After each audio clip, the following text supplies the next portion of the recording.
Ring that bell. Let's start the show. Welcome to Wrestling Chat with Friends, the Tuesday show. Good afternoon, good evening, good day. I'm EJ the Collector. I appreciate you joining us tonight. Thank you for the privilege of your time. I'm joined this Tuesday. We've been on a bit of a summer break, but we're all back. We're all in full force. I'm joined by my tag team partners, TG, Zoe, Snark. You're the Eric to my Ivar. You're the Hawk to my Animal. Why'd you go with Zoe Snark tonight? Explain yourself. I don't know. It was the first pun that popped in the top of my head when I was getting ready to log on tonight. It's interesting. I never feel like I'm in full force, though. You said a minute ago that I don't want to speak for anyone else, but I feel like I'm maybe low to mid force at best. When I say full force these days, I'm starting at like maybe 57.5%. That's my full force. That's about as much as I can give on a Tuesday at 8 o'clock. But when we're talking about wrestling, my full force is 100%. We are also joined again and going forward by Kelsey. Kelsey, the graduate. I was thinking about that earlier today. Kelsey, the nightmare graduate. Kelsey's here. Kelsey, good to see you. What have you been doing the last few weeks? Hello. Good to see you. I've really been cranking down with work life, right? Mm-hmm. So, actually, had an opportunity to head back to Atlanta. Coach Cody is premiering a documentary. Cool. It's a 2-hour documentary, so it premieres on the 31st. Actually, tonight was the premiere, so invited some past students from the school. Unfortunately, I couldn't go there. Kind of buckled down with work at the moment, but we appreciate your commitment to the podcast to skip an event for Cody. That's awesome. Hey, right here we are. But so here I am. That's great. It's good to be back. For anyone joining the show for the first night, Kelsey's a Class 9 graduate of the Nightmare Factory, Cody Rhodes' school. She's an aspiring, upcoming, hot free agent wrestler, and catch her somewhere on the road pretty soon. So Raw last night was in Atlanta. It's, as people pointed out, Cody hadn't been in Atlanta performing in a while. Is this one of these shows where you said he's at the Nightmare Factory tonight? Was this one of these times where he'd visit, he maybe even coach a class? Is that so when the road takes him near Atlanta, is that when he would stop in? Absolutely. And when he wasn't on the road, the times he could make it there, he was definitely there. If it's once a week, at least, maybe even more than that. But awesome. So tonight they did the premiere, and then it'll premiere on Peacock on the 31st. So it's a cool documentary. It's a 2-hour documentary of his career. So this is a WWE produced documentary, not like a Cody Rhodes documentary. Correct. I heard this weekend, Tom, did you hear this, that it was rumored that Vince McMahon himself flew to Atlanta to convince Cody to come back to WWE last year? How much do you think that actually factored in? Was that the deciding factor, or just showed the importance of a man like Vince McMahon even to this day? I don't know how much of a factor it was, but that definitely, it's definitely in the documentary. They showed several promos for it last night, and that was one of the clips that they showed was Kevin Owens was actually the one who was sharing that story. So yeah, it definitely happened. But it looks like a really good documentary. I'll definitely check it out when it premieres. So I'll check it out too.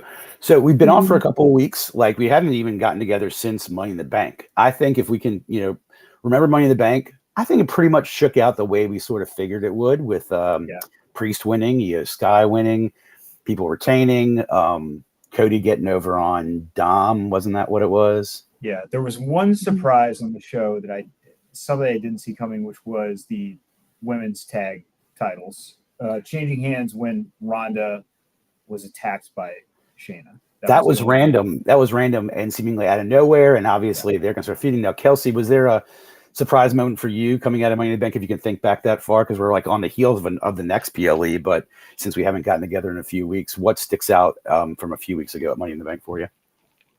I guess no surprise moment. As much as I liked to see Damian Priest win, in a way I was surprised he won, because I thought maybe LA Knight would have an opportunity in there. So that goes between what I think is going to happen, what I want to happen, right? So I need to kind of veer my answers around that. But I guess no big surprises. Yeah. Yeah, Besides, I agree, and they've kind of rolled from there into the summer and are immediately doing that with SummerSlam, which is kind of what I wanted to actually bring up first, sort of an existential question about WWE, and I'm going to throw it to TG first.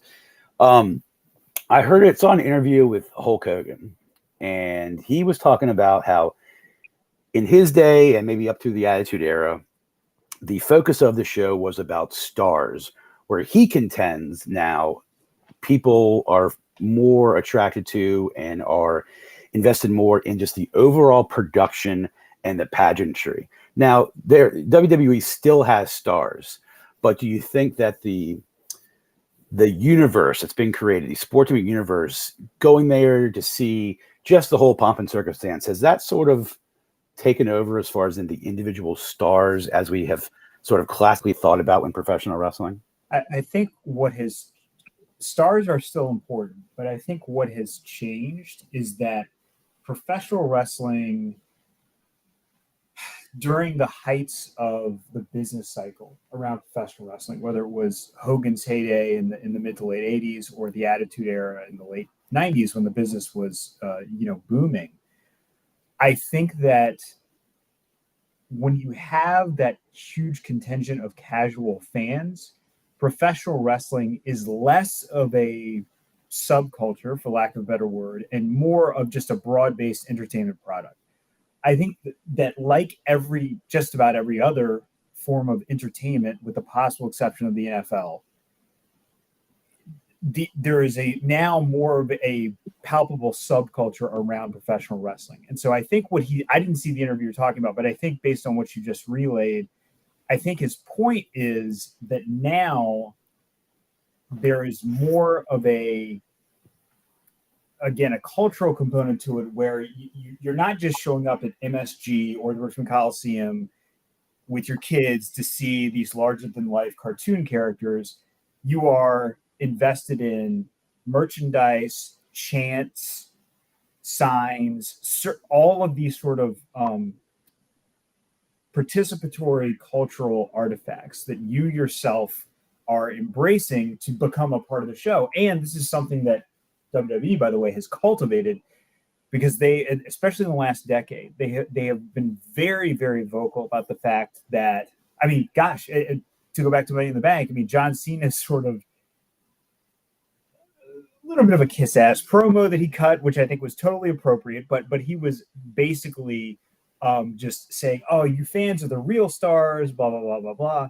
And I think that is something that is more of a last 10 to 15 years sort of business philosophy, that where they've explicitly said, "You all are the stars." So I think he's right from the standpoint of there is less of a emphasis on these just freaks of nature as this drawing power, these crazy athletes or crazy physical specimens or crazy performers. They're all still all of that, but it's I think the slide on that scale has slipped a little more towards, I am a pro wrestling person, I'm a pro wrestling fan, and here are all the things that I do because I'm a pro wrestling fan. Which, by the way, final thought on this, it's a great question. I think that is where I'm sort of the way that I approach the show is more of the way that it would have been 20 or 30 years ago, which is why I think sometimes when we talk about this stuff, my sort of analysis of it is, this is a TV show that I find very entertaining, that happens to be about professional wrestling, which is separately entertaining, but I evaluate it like a TV show. Are the stories good? Are the characters well developed? How's the dialogue? In pro wrestling context, in-ring performance, obviously. But I think for other people, there's a much hardcore pro wrestling fans today, I think, are much more invested sort of on a personal level beyond the sort of fandom of a character, in the same way that, like, you might be a fan of Tom Cruise or someone like that. Like at the movies, I think there's a more personal connection to these athletes that I think has changed a bit from 20, 30, 40 years ago. I'm sure that has something to do with sort of the access that people have to them and the access that they have toward their, their own brand.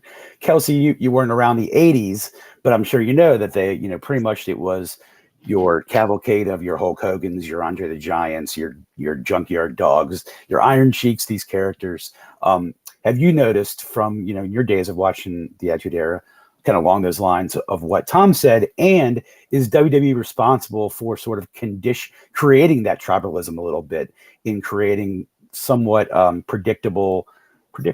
Have they conditioned the fans to follow certain linear lines through the shows? Yes, I do feel it's a lot different vibe in the sense of like 20, 30 years ago, say Attitude Era, which I of course bring up a lot.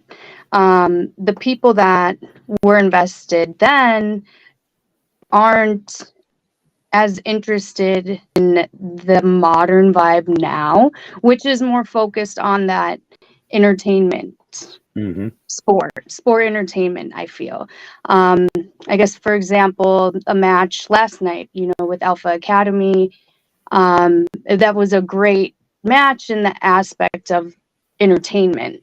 And I feel there's more of that than, I don't want to say actual wrestling, but there's more story, just like you're saying.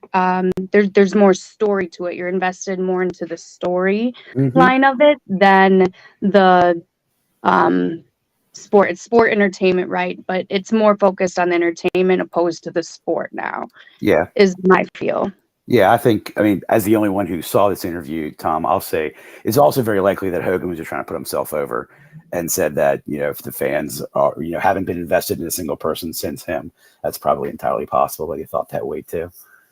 I think another factor in that whole discussion is the relationship between the performers, the sport, and the audience has fundamentally changed because of how much the curtain has been pulled back on the business.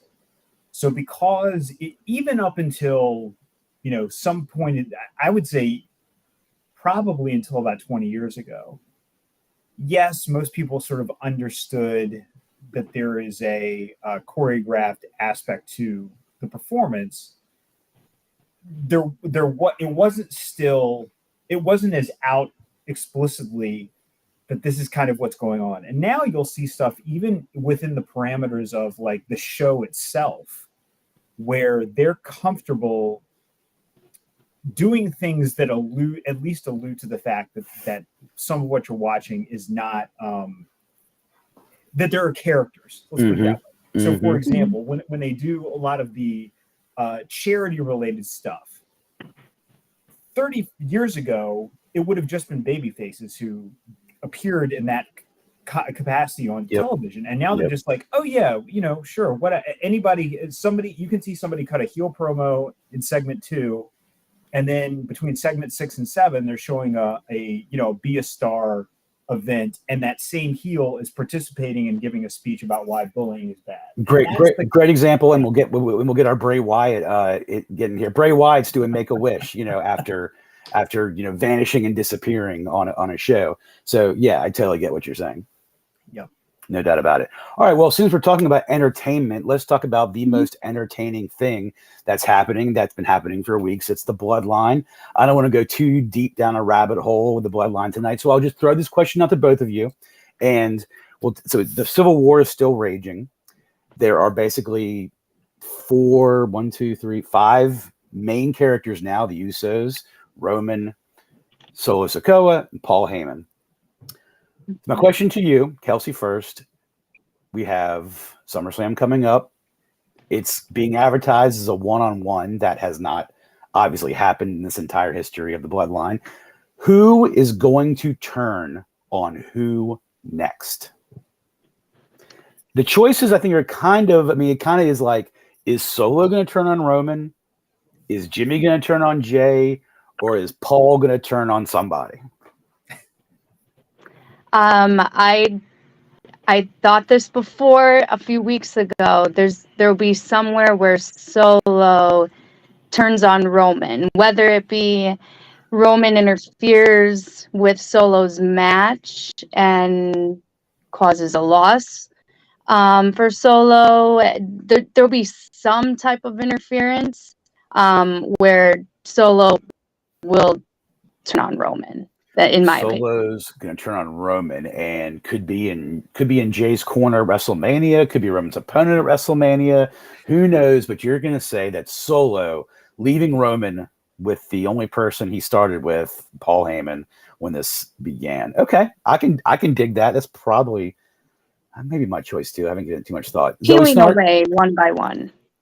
Peeling one by. I like it. You're right. That's how peeling away one by one would do it. Zoe Snark, TG, who is going to turn on who next in this Emmy-worthy saga?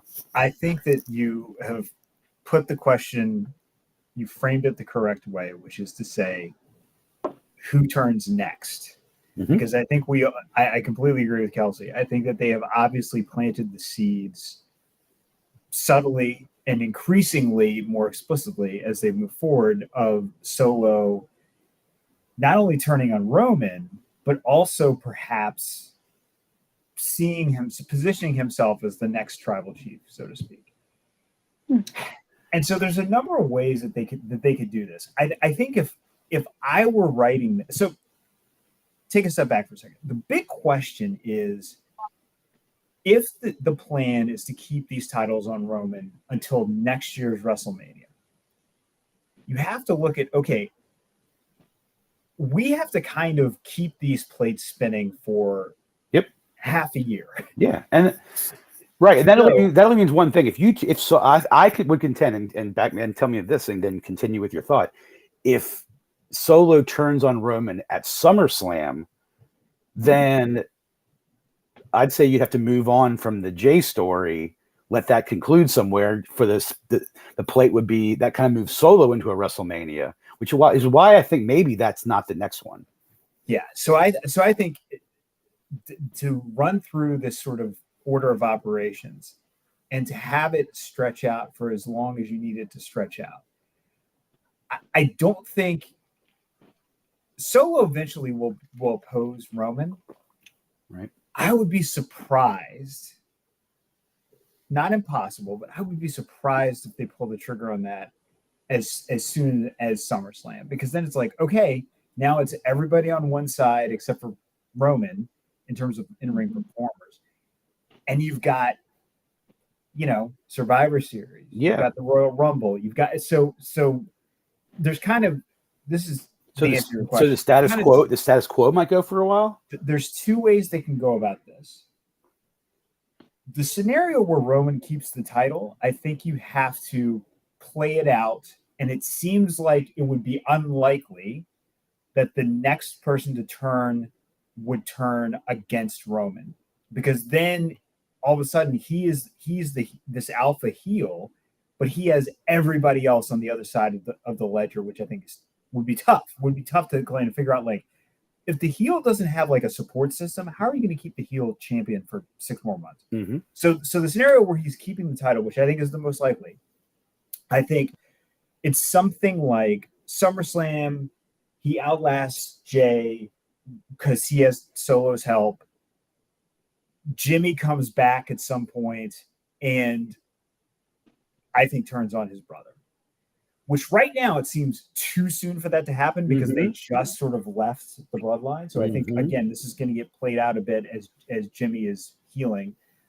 But I think you go that route, and then that gives you the ability to say, maybe at WrestleMania it's Jay versus Jimmy, or another big show, Royal Rumble, it's Jay versus Jimmy, and then Roman is entangled with someone else. Very probably at this point, I think it's Cody in a rematch for the title, but not sure. So I think SummerSlam, we don't see a turn. We'll see some big moment, but I don't think we'll see another turn just yet. And I think it probably makes the most. The other thing you could do, by the way, is you could have both turns happen around the same time, and then you do the Roman versus Solo program parallel to the Jay versus Jimmy program and have both happening at the same time. The other scenario, which I think is unlikely, option 2, is that all that stuff is Roman keeps the title. Option 2 is Roman puts Jay over, and Jay has a run with the title or titles. Let's not get into that again.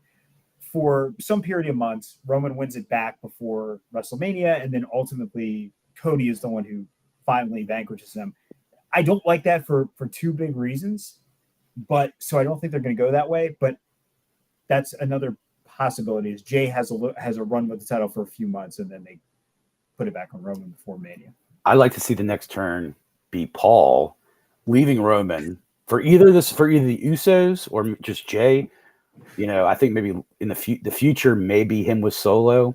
Solo benefits the most from a mouthpiece. So I could see him going with Solo if you're going to turn Roman face at that point. Mm-hmm. Jay would be weird because Jay has been the one who's hated Heyman's guts this whole time. So doesn't need it. A lot of anything's possible, but you would have the heaviest lift story-wise would be to explain how that combination comes together. So for sure. While we're talking about the Anoa'i family, how well do y'all know your bloodline? How well do you know family relations? Let's play a quick game of know your bloodline. All right. Okay, real quick. We're gonna start with a really easy one. Kelsey, who are the Usos' father? Ricky. That is correct. Tom, name as many of Rikishi's siblings as you can. Oh gosh. Name his 2 brothers.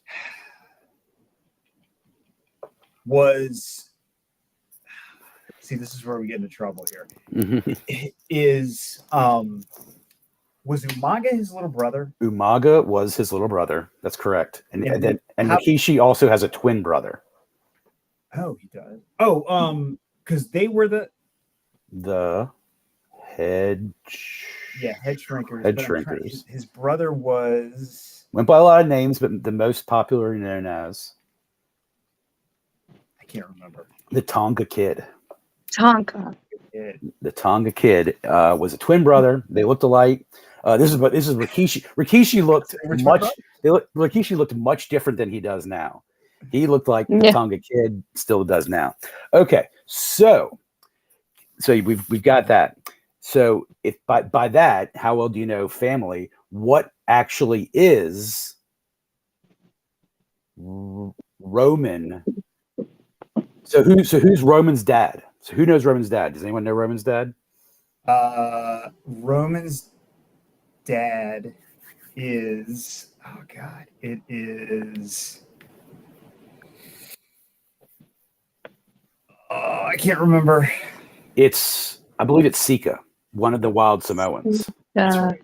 So the Wild Samoan Sika is Rikishi's uncle.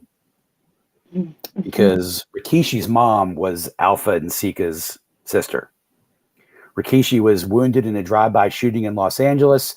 After he got out of the hospital, his mom was worried about him and sent him to live with his uncles, the Wild Samoans, which is where he learned wrestling. So, by either the associative or distributive property, Roman Reigns and Rikishi are first cousins. Okay. So then, what does that make the Usos and Roman Reigns officially? See, now you're getting into this is genealogy question. This is not okay. So, are they second cousins? No, the other one. First cousins once removed. First cousins once removed. Yeah, I always. Yeah, the Usos and Roman's kids are second cousins. Right. That's what it is. Okay, so let's go back to Umaga. Mm-hmm. Umaga has a son. Do you know that? The newest Anoa'i family member. Do you know his name? Is he the guy who was no-showing the charity shows? Is that guy? I don't think so. This guy's name is Zila Fatu. Zila Fatu. He's on the independent scene. He's actually coming out of Booker T's Reality of Wrestling school in Texas. Mm-hmm. and he's kind of just starting out. I wonder if we're going to. Here's my question: will we see our first Anoa'i in ECW in a couple of years, or because of Booker's affiliation with AEW, or do you think Triple H and Paul Heyman are salivating over the next kid to bring in? Did you say ECW? AEW. Did I say ECW? You said ECW, then you said AEW. Sorry, AEW. So we got Umaga's son Fatu, who is in Booker T's school. Will he be the first AEW character who's in the Anoa'i family, or do you think he makes his way eventually? I don't really know how good he is, but it's hard for me to answer that question about someone I had never heard of 30 seconds ago. Well, that's true. That's true. Okay. Well, anyway, fun bloodline genealogy. I do know this, that The Rock is like, he's not really related to them. Like Peter Maivia was like blood brothers with the NOI, patriarch back in the day. So by our understanding, sort of like legally speaking, I don't think that they're actually. The Rock was not sort of mentioned in this chart that I looked at earlier today. Yeah. All right. Next topic. Over the weekend at a house show in Salisbury, Maryland, close to you, Tom, close to all of us, actually, Bailey hurt her knee, got injured in a live event. She walked out under her own power. She tweeted later with ice on her knee that she was okay, but Bailey was hurt not that many months ago and has just come back for a while. AJ Styles broke his ankle at a house show. What is the appeal in 2023 of house shows? Are there too many? Should WWE cut back on house shows that appeal to a small group on weekends? It brings in some money. I mean, I guess they're attracting fans, but is the risk of injury to superstars, which is they're counting on for their premier shows, too much? Kelsey, what's your thought now? And I'm interested in your perspective, actually, about just sort of smaller house shows run by this organization, but at the risk of injury. Where do you stand on that? Yeah, I mean, anytime you really step into the ring, there's risk of injury. I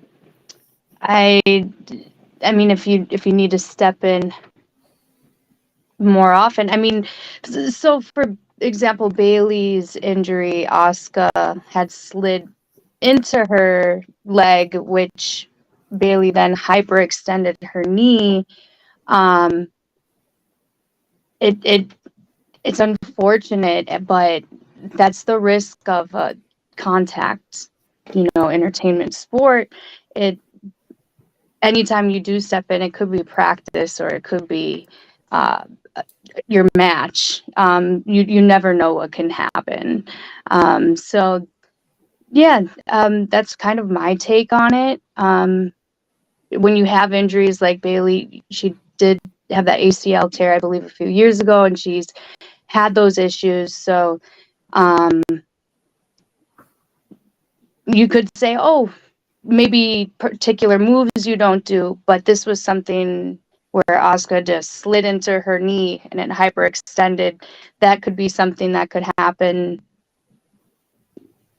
even outside of the ring. So you don't, you never really know. Yeah, I don't know. I don't know if injuries happen at a higher percentage at house shows. I guess there'd be no reason why they would. The schedule that they seem to be on seems to be like a Friday through Tuesday schedule right now. 4 or 5 days on, 2 days off. I guess if some are needed for NXT, I guess that's on a Tuesday. But maybe it's a Friday SmackDown. They're definitely Saturday and Sunday house shows. Mondays are Raw. I don't know if they're do anything on tour on a Tuesday, Wednesday, or Thursday anymore. They used to. TG, are they doing too many house shows anymore, or what would your recommendation be to maybe just risk injury a little less? I think there's a few considerations here. To Kelsey's point, and I agree completely. I mean, anytime they're doing anything physical, regardless of whether there are cameras there, fans there, or whatever, it has the potential for injuries. So I think these are kind of separate questions to me. The question of is Bailey getting hurt or AJ Styles breaking his ankle evidence for why they should reduce their schedule? I would say absolutely not, because those kinds of things they could happen whenever. separate question, though, is does the schedule that they run now make sense? And so, a couple things. One is they're definitely running fewer house shows now than they did a couple of generations ago. But the style that a lot of these folks are engaging in is very different. I mean, to go back to the aforementioned Hulk Hogan could probably do 300 shows a year and have, other than the fact that, as it turns out, the leg drop is really bad for your back. 26 back surgeries. Yeah. He could probably work that style and be, other than the leg drop, and be okay for 300, dates a year, compared to someone like, I don't know, Ricochet, like doing half as many dates a year. I have to feel like that's going to catch up to him eventually, but he's awesome. Anyway, the point being, I think that it's great that they've reduced the schedule, but given the style that some of these wrestlers have, I think that what I would recommend is something that has been talked about forever in wrestling, which is you can't have an off season in the same way that you have an off season in other sports where everybody just goes away for 3 months. But I think the idea of having a rolling off season where you write someone off TV for a few weeks to give them a chance to recuperate before they're at a breaking point. They certainly let people heal, but it's only like when it's like, hey, I'm so banged up, I've got to take time off. I think if they had a situation where you could write someone off TV, injury angle, or maybe if they're just not being used, that's fine. For like 2-3 weeks at some point, a couple of times a year, just to give them a chance to recuperate, then I think that would be the solution that would reduce injuries. I would also add that one of the sort of the counter arguments to having an off season or reducing a house show schedule, and this is just me repeating this information, I don't really have the knowledge base to say if this is true or not, is that it is counter productive to both being good in the ring and also to sort of building up a resistance to sort of wear and tear type injuries, show to show. Because if you go too long without taking bumps or without kind of going through the actual activity of participating in pro wrestling matches, that your chance of having an injury is going to be greater when you come back. So I think there is a way to, improve the system, but I don't think, like, because Bailey had a knee injury, I don't think that's like proof positive, like, hey, they need to scale back their house show schedule. Kelsey, you were shaking your head on that. You can certainly attest for that ring rust is real. Yeah, it is real. It is real. Even if I can't get into the ring, at least, I have to move my body, move around. And that's mainly to prevent injury. And that was one thing mentioned in Nightmare Factory from multiple coaches. And specifically something that we had asked Coach Cody is, what do you do to prevent injury? And he said, easy, workout, lift weights. So, yeah. Okay. Well, let's get into the shows. And, outside the Bloodline, which is definitely the, a number one storyline, even on Raw, they're dedicating entire review segments to make sure that Raw crowd knows what's going on over on SmackDown. There was a SmackDown 2 weeks ago that, of the hour and 30 minutes or so of non-commercial broadcast, I think, no exaggeration, something like 45 or 50 of those minutes were Bloodline stuff, which that's not a complaint, just not.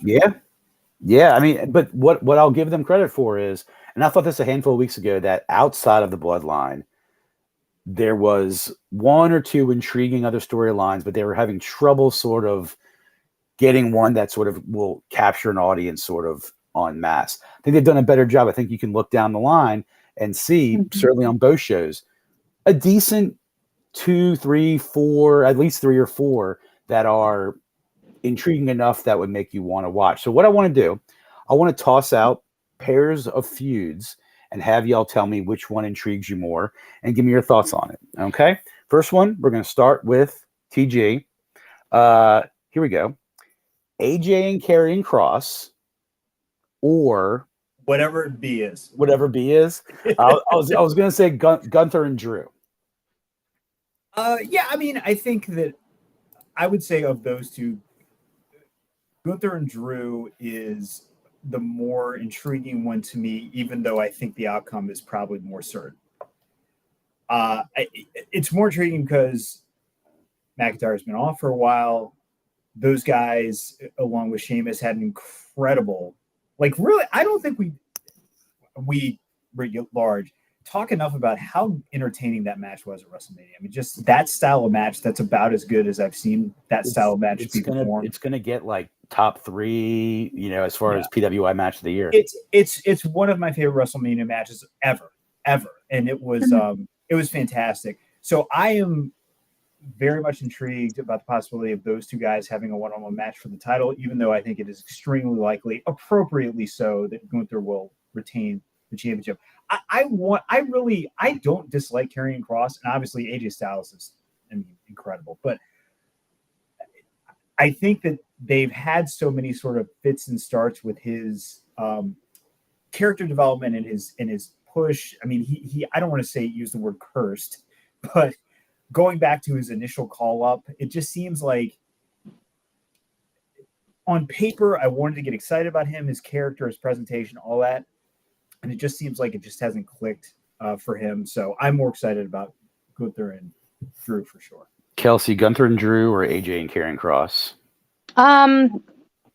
Gunther and Drew, solely because it's been a while since Drew McIntyre has been on the scene, and so I'm kind of excited for him to come back, and just solely for that aspect, I'm more excited for them. I wish Karrion Kross had the sort of pushes that Drew McIntyre has had in the last few years. Not saying that he should have been a champion yet, because clearly for all of Tom reasons, but I really like that Karrion Kross character too. AJ is one of my favorites. I'm going to say AJ and Karrion Kross just because I want to see something bigger happen with Karrion, and it probably is. It should be his last chance. If they can't figure Karrion out and make him more of a dominant figure, which he sort of hasn't been, or he's been dominant in his promos and then just gets beat by Rey Mysterio and AJ Styles and Roman Reigns and everybody else who he's been tossed up against. Okay. I felt like they were on to something a couple of months back when he sort of went through the people he had feuded with, and even though he had basically lost whatever the final match was, Drew McIntyre being one of them, they told a story where his point was he takes something or makes that person sort of go against their values. That was kind of the implication of the president. It was like, oh, okay, this is great. I really love what they're doing here, because basically what it's saying is, without saying this explicitly, losing and winning wasn't the point. My point was to affect that person, and I did, and here's all the ways that I did, Rey Mysterio, and I was like, okay, this is interesting, this is good, and then they really haven't followed up on it since. No, they haven't. Okay, next, Kelsey, we're gonna start with you. Mm-hmm. The new feud of Ronda and Shayna, which again, to be at SummerSlam, they were tag team champions. I mean, Shayna literally out of nowhere attacks her tag team partner in the middle of the match, no prompting, walks out.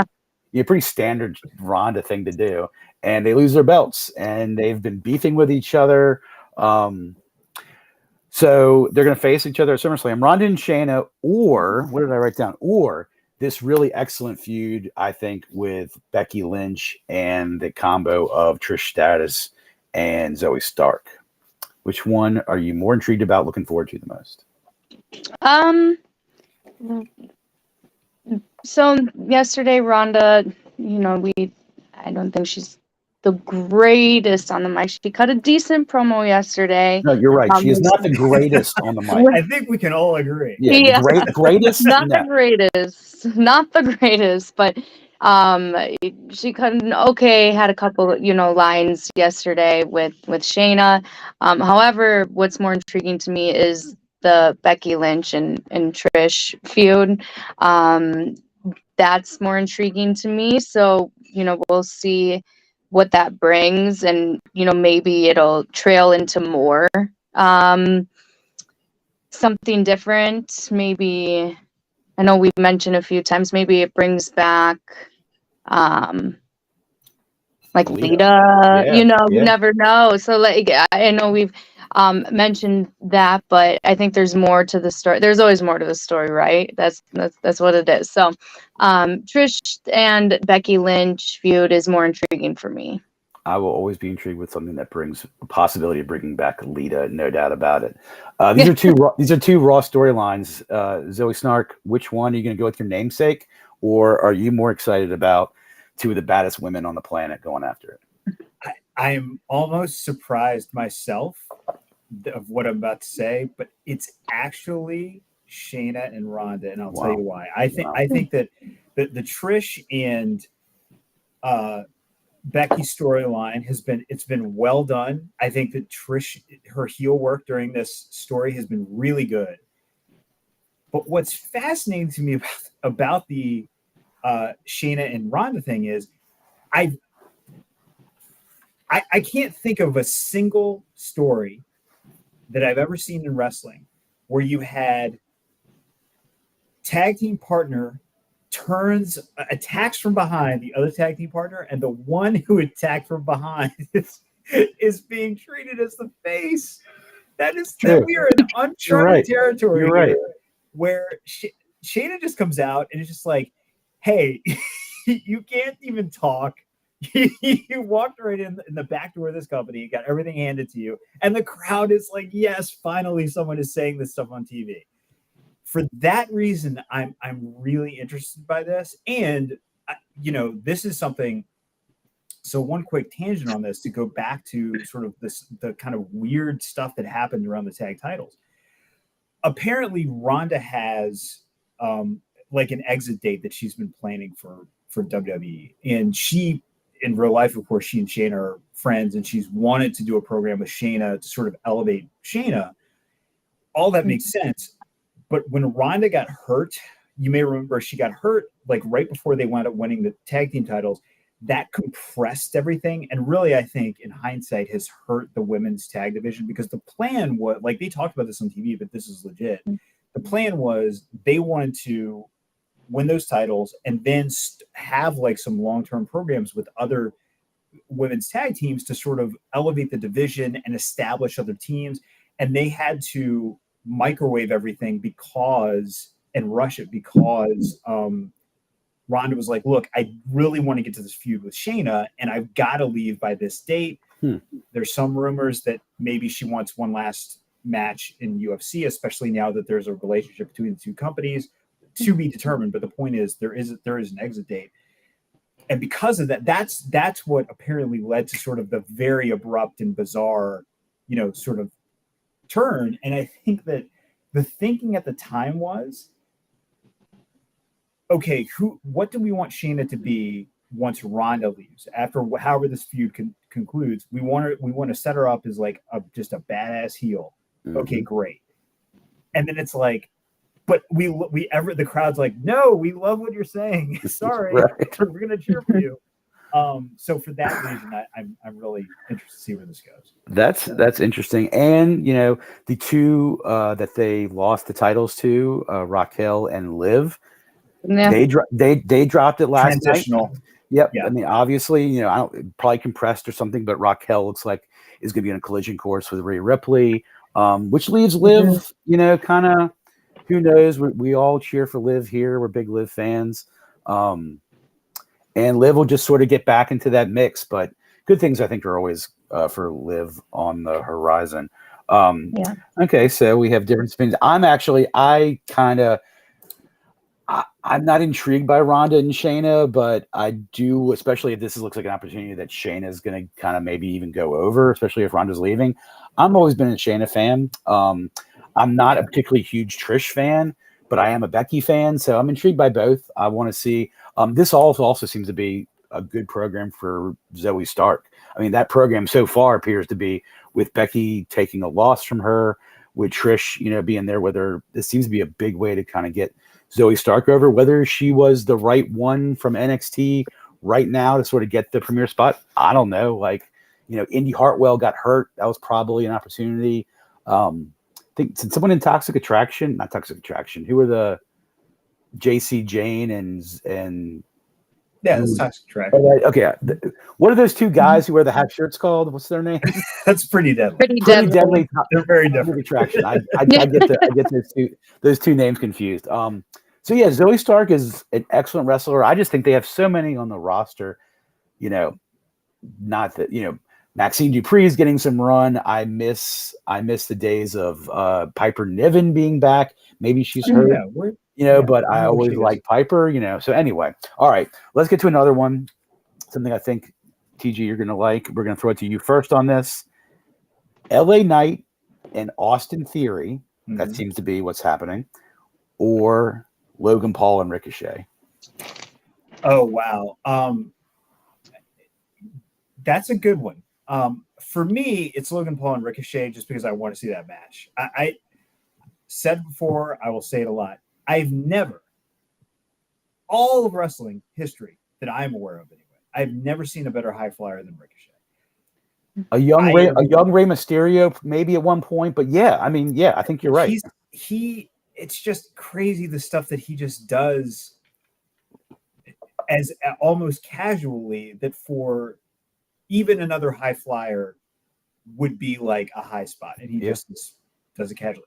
So I think that's the more interesting because of the match they're going to have. I think with LA Knight, it's going to be awesome because I think this is his push. This is him ascending against an opponent that, during the Vince era when he was fully in charge, I think they love Austin Theory. And Austin Theory, to be clear, super talented, definitely a big time star, I think he's a future, potential WrestleMania main eventer.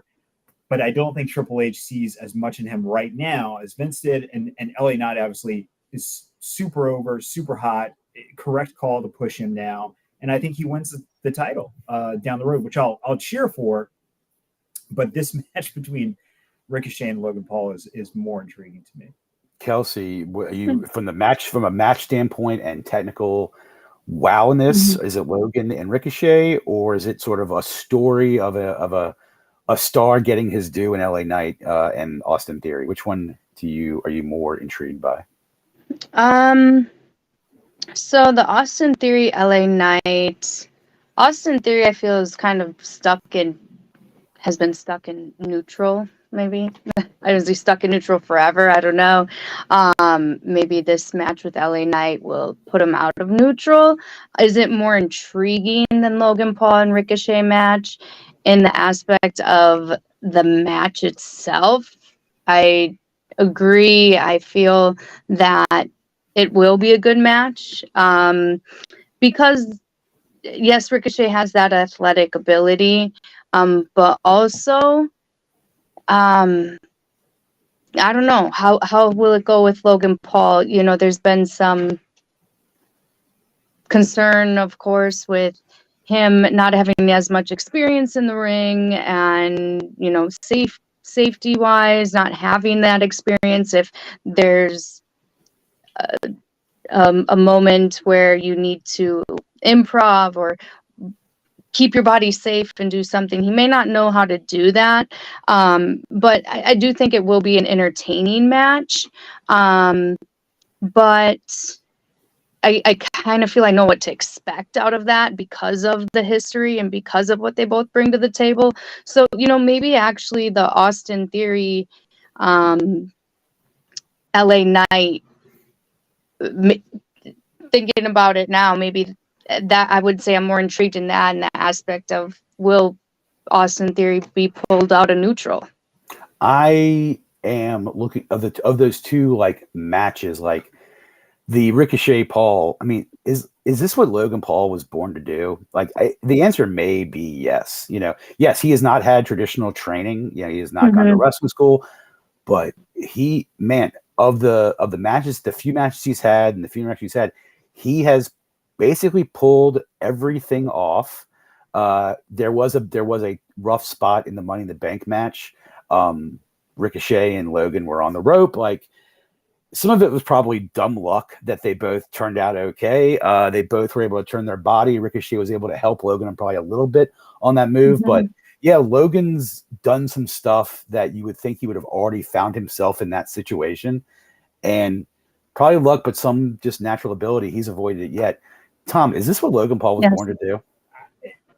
He's such a natural. It's crazy. And I think he's a guy who came in, really good shape, good athlete. But certainly there have been other people who have come into the world of pro wrestling who were really good athletes, probably in a traditional sense, better athletes. I mean, Karl Malone was a pretty good athlete, and he can't do the kind of things that Logan Paul can do. And certainly one of the greatest basketball players of all time. And he looked like a basketball player trying to do pro wrestling. And, it was entertaining and fine and stuff. But this Logan Paul is a bona fide pro wrestler by the standards of someone, who just comes in from outside the business. I think Kelsey made a really, really great point a minute ago, which is when you look at that spot that happened at Money in the Bank, that was a situation where both guys were they didn't have their ideal footing. And so it was not going to work out. But Ricochet he's a guy who's like, okay, I know how to sort of get myself out of this predicament in a way that we're still going to be able to execute this move. It's not going to look exactly the way we wanted to, but it'll be safe, blah, blah, blah. And Logan Paul did not. And that's the kind of thing where it does get a little scary, but that's one of the few times when you can really see that, like, oh, this really is a dude who's had like 5 matches as opposed to, but 90% of the time it's like, man, how could I'll never forget the first, I think it was his first match, or maybe his second match. But was it the Miz at WrestleMania was his first match, right? The tag match, yeah. So I don't think it was that one. I think it was his first singles match. So maybe I guess the Miz was also his first singles match too. And he so after being his partner, but he did essentially the buckshot lariat.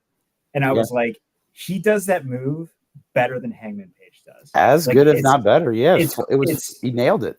I was just like, that's that. If I'm Hangman Page watching that, I'm just like, are you effing kidding me? Like, this guy's been doing this for 5 minutes, and I've been doing it for however many years. God, give me a break. Logan's composure also is amazing. The Ricochet's move, that he's done before in NXT, jumping over the top rope, flipping, meeting you face to face right there. That would wither a lot of opponents. Put a face on them, and intimidate them, maybe even throw them off. Man, Logan laughed it off, and actually Logan still came out as the feature of that segment, even though the replays are on Ricochet's move. Logan's reaction to it, the way he absorbed it and then gave it back. That's veteran moves right there. The only thing that they got wrong with Logan initially, and I'm sure it was because Logan was like, look, I've got to sell products and stuff. Can we do it this way? But they have since corrected, was trying to present him as a face when he is such a natural heel. And now they've rectified that, and it's like, it's great. It's all great. I'm a big fan. All right, 2 more sets of feuds. We're going to get serious now. Kelsey, your boy Cody and Brock heading for number 3. This one's going to be violent. Or Asuka, Charlotte, Bianca. I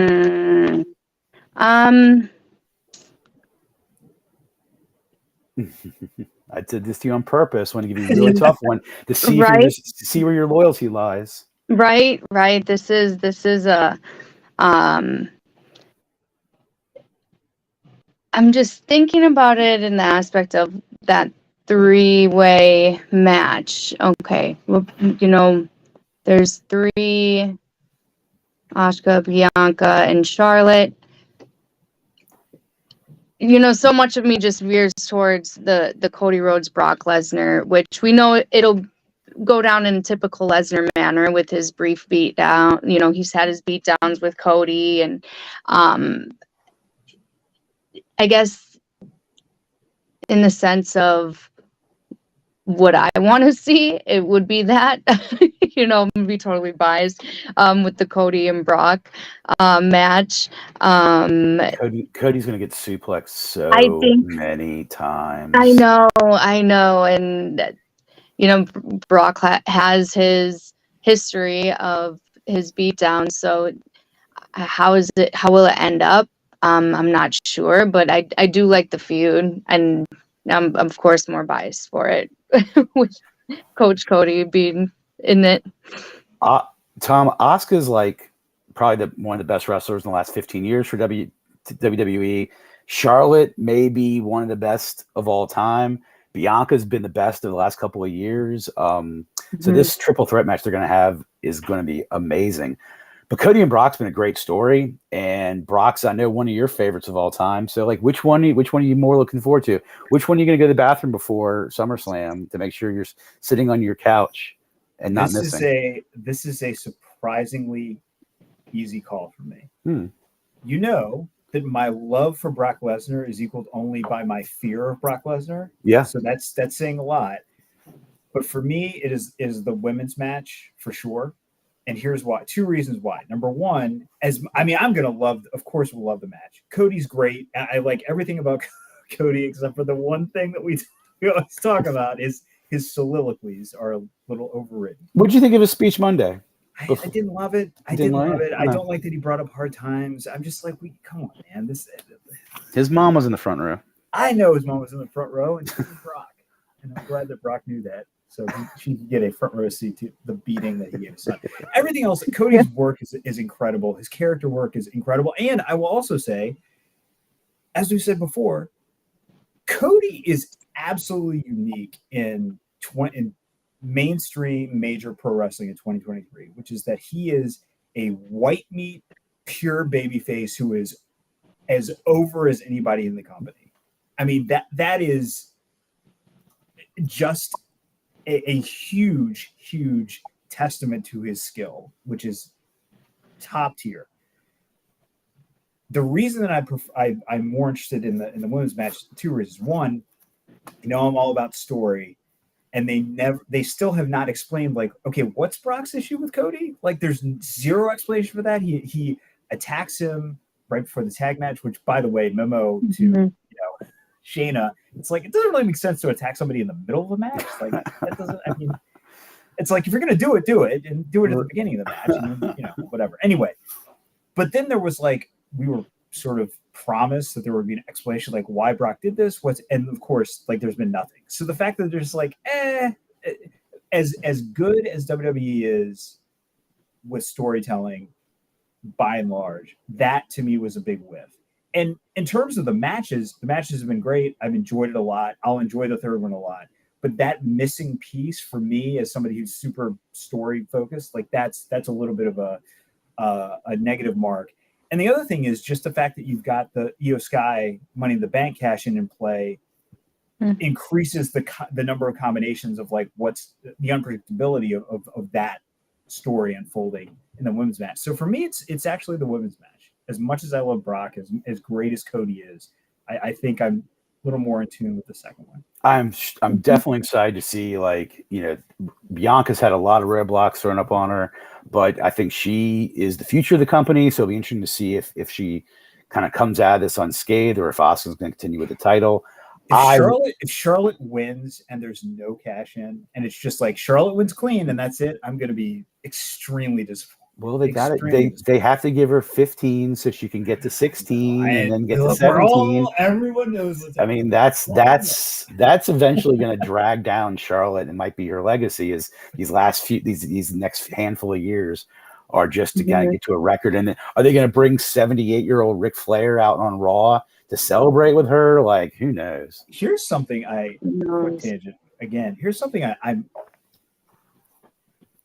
Our Charlotte, she's at 14 now, correct? Is that right? Blue show. If you combine her 14, is it as long as Rick's longest? It might not be. Oh, It's might be close. Maybe. I mean, I don't Look, particularly we're going to get remember any sidetracked of on the. this. There's going to be Wikipedia look. Let's Yeah, I get mean, out of here. Rick We'll think about that. Rick had some really long reigns too, and he did not have the title for very long in between his wins. Yeah, so I bet that's a good question. Maybe not. So the final one, like, it's sort of like, because I don't think there is a more intriguing story than the Bloodline. Is there anything about Seth and the Judgment Day that you're more excited about, more looking forward to see, more unsure about, and that makes it more intriguing than Roman and Jay? Tom? Oh boy. Like there's like you mentioned the women's briefcase. There's a men's briefcase aspect Yeah. to Seth. I mean, And so I'll say this. I think the Bloodline as a whole is not only the best story they've got, but I think you could make a case it's the best story of the last 20 years and maybe of all time. I think right now, in the little snapshot segment that we're looking at between now and SummerSlam, I actually think that the Judgment Day is a little bit more interesting because it is so multifaceted. Because with Jay and Roman, first of all, obviously very different, obviously a lot more story development, but this is a scenario that we have sort of seen at the beginning of this 3 years ago. With Seth and Finn, yes, it's something we saw before, but again, this is a payoff of something that happened years and years and years ago. Very different characters. A lot has happened since then, so that's interesting. But then you also have this stable that's in the background that's part of the story, and as you said, you also have the intrigue with what is Damian Priest going to do, and if he cashes in, you know, what happens? What happens to the group? What happens to, you know, is it he and Finn then are feuding at that point? I mean, so there's a lot of permutations that could spin off of that. Whereas, like to go back to so Brock and Cody, to go back to that one, it's pretty much a straight line. There's not a lot of forks in the road. I think with that story, it'll be a great match. I'll love it, but it's kind of pretty locked into what's going to, you know, sort of the range of possibilities. With the women's match, there are more, and I think that with certainly while there's a lot of twists and turns left, as we talked about with the Bloodline, I think in the short term, how the Judgment Day is going to potentially spin off and how that's going to work, I think that is maybe a little more interesting in the short term than Roman versus Jay in a vacuum. I like it. Kelsey, put a period on it. So I'm torn 50-50, and this is why. Because I feel the Bloodline, there will be that split if it's, you know, Solo splitting, you know, from Roman. The Bloodline is not the Bloodline, right? But then the Judgment Day, I also feel there will be that time where there's that, you know, split there eventually as well. Rhea Ripley's always came off as this really like dark, like harsh character. Maybe, you know, when it turns, does she turn face? Like, so I do see the Judgment Day down the road having that split too. However, I will find them that more intriguing to me because I'm not really sure what that looks like yet. I feel like that will happen, but not really sure what direction that will head in. Because the Bloodline, we already kind of know that that's happening, that feud's going on. But what direction will the Judgment Day take us? Will the breakup of Dami and Mommy be as great as the Bloodline storyline? It might. It might. It might be better. That's going to be so amazing how that all happens. Who is going to maybe be the third person in between them? Right. You know, but like, you got to think about it. At some point, Dom and Rhea are going to have a split, and it's going to be a major storyline. May lead to the first intergender match in years for the WWE. Who knows? Rhea has wanted to fight a man for, you know, a while, and you know, I guess Dom qualifies, but you know, that's what happened down the road. Yeah. Hey, as we speak right now, NXT's going on, and Dom is competing for the North American Championship. So Dom might have gold. And I think as entertaining as they are as an act, Rhea is the crowd is ready. I think for her to be a face. Yeah. the complication. I mean, because she's super over. People like her. They like her as kind of a badass face. I think the challenge is going to be because she is just timing wise, because she is involved in this sort of larger story with, the World Heavyweight Championship is in play, and you also have like the Money in the Bank stuff and another feud potentially that spins off from there. I don't know when it's going to happen. I think that's one where they're going to have to kind of tread water for a bit because of the interconnected nature to all these other stories. Mm-hmm. But yeah, we did a great job tonight, guys. Lots of awesome topics. SmackDown is this Friday, and we're steaming toward SummerSlam. So we'll be around next week to review preview SummerSlam. Tom can be found on Twitter, but you don't want to tweet with Tom, and Tom will give you hot takes, but you don't want to hear him about baseball.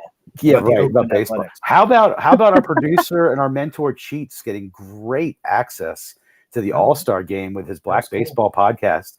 Awesome. Go follow Cheats. If you're into baseball, go follow his Black Baseball Mixtape podcast, the Cheats Movement. And we're part of the Family Podcast Network here at WCWF. Kelsey, where can everyone find you? So actually you can find me, I'll be breaking on Monday nights on Whatnot. So I'll be breaking WWE sports cards.